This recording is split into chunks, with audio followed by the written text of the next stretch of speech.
아침 단상 279호 정옥성 목사. 세계는 한 권의 책이다. 여행하지 않는 자는 그 책의 단지 한 페이지만 읽을 뿐이라고 성 아우구스티누스는 말했습니다. 여행은 단순히 놀이가 아니고 보고 느끼는 독서라고 생각합니다. 또한 여행은 어디로 가느냐는 것도 중요하지만 누구와 가는 것은 더더욱 중요합니다. 오늘은 20, 30대 혈기왕성할 때 만나서 어렵사리 학업을 함께 하였던 동기들,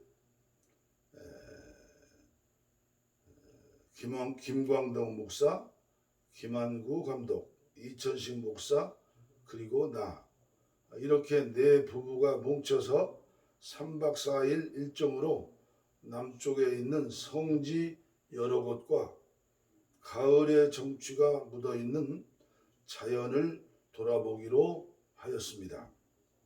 다들 마음이 설레어서 잠을 설쳤다고 너스레를 떱니다.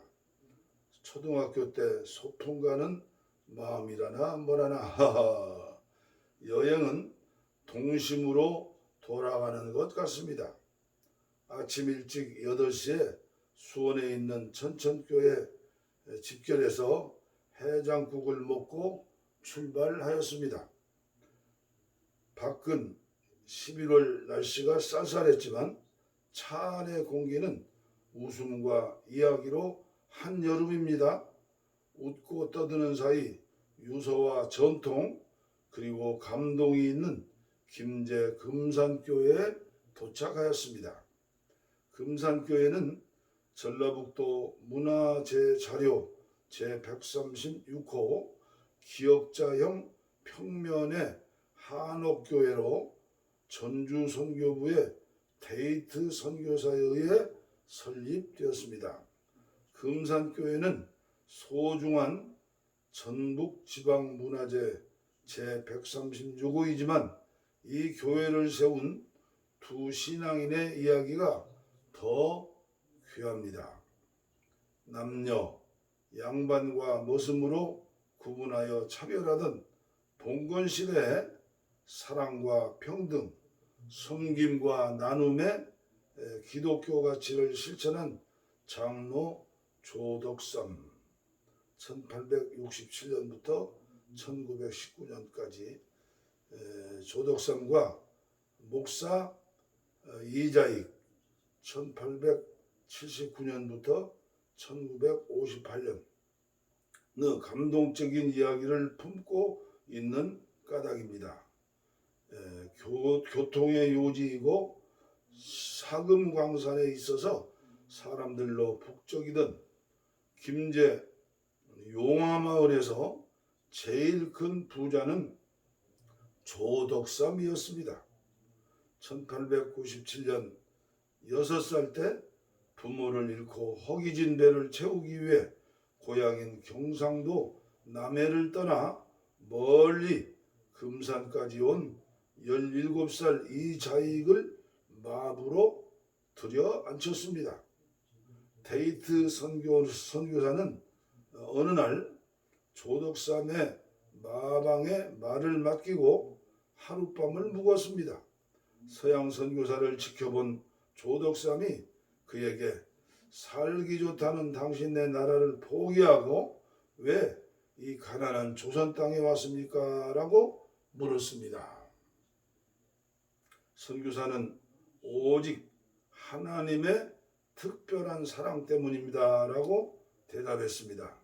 선교사의 희생정신과 용기에 감동받은 조덕삼은 자기 집 사랑채를 내주어 예배를 보도록 했고 이것이 1905년 금산교회의 출발이 되었습니다. 수학교도 제대로 다니지 못한 이자익은 영특해서 어깨너머로 배운 천자문을 줄줄 외웠습니다. 이를 목격한 조덕삼은 자기 모습이었지만 아들 조영호와 함께 공부하고 신앙생활도 할 수 있도록 배려하였습니다. 몇 년 후 조덕삼과 이자익은 영수가 같이 되었습니다. 영수는 장로보다 낮은 직분으로 교회의 행정과 설교를 맡아서 하는 직책이었죠. 1907년 금산교회 장로 선출 투표에 이 둘이 후보에 올랐습니다. 신분 질서가 엄격했던 시절에 주인과 머슴이 경쟁 상대가 되었는데 투표 결과는 더 놀라웠습니다. 머슴 이자익이 주인 조덕삼을 누르고 장로로 선출된 것입니다. 이에 경악한 교인들 앞에서 조덕삼 영수는 더욱 놀라운 발언을 하였습니다. 우리 금산교회 성도님들은 참으로 훌륭한 일을 해내셨습니다. 저희 집에서 일하는 이자익 영수는 저보다 신앙의 열의가 높습니다. 대단히 감사합니다. 지주는 먼저 선택된 모습을 조금도 시기하지 않았습니다. 장로가 된 이자익이 데이트 선교사를 대신해 강단에서 설교를 할 때면 조덕삼은 교회 바닥에 꿇어앉아 설교를 들었습니다. 집에서는 이자익이 조덕삼을 주인으로 깎듯이 섬겼습니다. 조덕삼은 자기 모습을 섬겼을 뿐만 아니라 이자익 장로가 평양신학교에 공부하느라고 강단을 비울 때는 대신 설교하고 학비는 물론 가족의 생활비까지 지원하였습니다. 조덕삼은 3년 뒤 비로소 장로가 되었습니다. 조덕삼 장로는 1906년에 자비를 들여 유광학교를 설립하여 청소년의 민족교육에 나섰습니다. 아쉽게도 조덕삼 장로가 1919년 52살 젊은 나이에 별세하였습니다.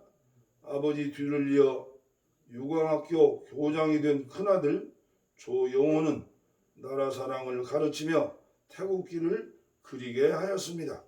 이자익 목사도 강단에서 민족의식을 불어넣은 영향으로 금산교회 교인들과 학생들은 1919년 3.1운동에 적극 참여하였습니다.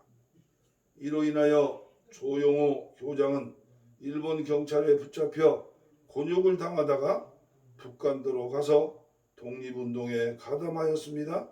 1915년 이자익은 금산교회 2대 목사로 부임했습니다. 이자익을 담임 목사로 적극적으로 청빙한 사람이 조덕삼 장로였습니다. 장로의 총회가 1938년 신사참배를 결의한 후 이자익 목사는 친일 세력에 협조하지 않고 목회에만 전념하며 은둔하다가 해방 후 남부총회의 재건운동에 참여합니다. 그는 대한예수교장로회에서 1924년에 처음으로 13대 총회장을 지냈고 사양했음에도 불구하고 33대와 34대에 걸쳐 3번이나 교회의 수장이 될 정도로 한국교회에서 존경받는 사표가 되었습니다. 명예욕에 눈이 멀어 파벌을 만들고 금권 선거도 마다하지 않는 요즘에는 상상할 수 없는 일이었습니다. 그는 1952년에 대전신학교를 설립하여 가난한 학생들도 목회자가 될 수 있는 길을 열었습니다. 1958년 79세로 별세하였는데 이듬해 예장 통합과 합동이 분열을 하였습니다. 많은 이들이 이자익 목사가 있었으면 이런 일은 없었을 것이라고 아쉬워했다고 합니다. 2012년 대전신학대학교에서 이자익 목사 기념관 현판식이 있었습니다. 이 행사에 조덕삼 장로의 손자 조세영 장로, 금산교회 10대 13대 15대 국회의원이었죠. 조세영 장로와 이장희 목사의 손자 이규환 장로, 대전제일교회 고분자화학 박사가 만났습니다. 이규환 장로가 조세영 장로에게 허리를 굽히며 우리 할아버지께서 주인을 잘 만났습니다. 할아버지께서 주인을 잘못 만났다면 우리들도 없고 우리 할아버지도 안 계셨을 것입니다 하고 정중한 인사를 했다고 합니다. 당시 사용하던 것과 같은 풍금은 100년 이상 된 유물이었습니다. 일제시대 저항적 신앙생활을 한 교우들은 이런 풍금에 맞추어 힘차게 찬송가를 부르고 숨죽이며 애국가를 배웠을 것이라고 생각하니 풍금 이상의 높은 뜻으로 다가왔습니다. 이 얼마나 가슴이 저려오는 아름다운 이야기인가. 이 얼마나 보고 싶고 듣고 싶었던 복음의 소리인가. 진즉 한국교회가 조덕삼 장로와 이자익 목사의 모습을 반만이라도 실천하며 살았더라면 교회가 세상으로부터 지금처럼 비난의 대상이 되지는 않았을 텐데 말입니다. 오늘도 총회장, 감독, 감리사, 목사, 장로라는 직분이 낮은 자세로 형제의 발을 시키는 봉사직인데 마치 권력자처럼 완장질을 해대는 오늘의 세태와 많은 비교가 됩니다. 교회에서만 조그만 봉사직도 서로 차지하겠다고 이전 투구로 난리법석을 떠는 오늘의 교회, 교단에서 감독을 하겠다고 물쓰듯 교회 돈을 탕진하고 온갖 불의가 판을 치고 끝난 다음에는 고소고발이 난무하는 안타까운 교회 현실 앞에서 지주 조덕삼과 모습 이자익의 이야기는 실감이 나지 않을 수가 있을 것입니다. 서양 속담에 성경을 읽기 위해 촛불을 훔치지 말라라는 말처럼 목적이 좋으면 과정도 아름다워야 하지 않을까 하는 마음이 드는 것은 비단 나의 마음뿐만은 아니라고 생각해 봅니다. 이 금산교회의 숭고하리만치 아름다운 이야기와 세상으로부터 지탄받고 있는 오늘의 교회 모습이 오버랩되면서 많은 생각을 하게 됩니다. 우리는 다시 차를 타고 곰소에 들려서 생선회를 푸짐하게 3시간에 걸쳐 담소를 나누며 즐겁게 식사를 했습니다. 중도에 가다가 낙조가 그림처럼 아름다운 카페에 들려 어려웠지만 보람이 있었던 그리고 애환이 스며드는 옛 이야기의 꽃을 피웠습니다. 다시 출발해서 문준경 전도사님의 순교와 선교의 발자취가 그대로 서려있는 신안의 증도로 향하였습니다. 도착하니 가을의 짧은 해는 우리를 일찌감치 숙소로 향하게 했습니다. 해변이 그림처럼 아름다운 엘도라도 리조트에 늦은 저녁에 여장을 풀었습니다. 조금은 피곤해도 감동과 즐거움이 있는 뜻깊은 하루였습니다. 같은 마음과 같은 뜻을 품은 동기들과의 여행은 즐거운 잠을 청하게 했습니다. 동기들과의 아름다운 여행은 그래서 행복합니다. 참 즐거운 하루였습니다.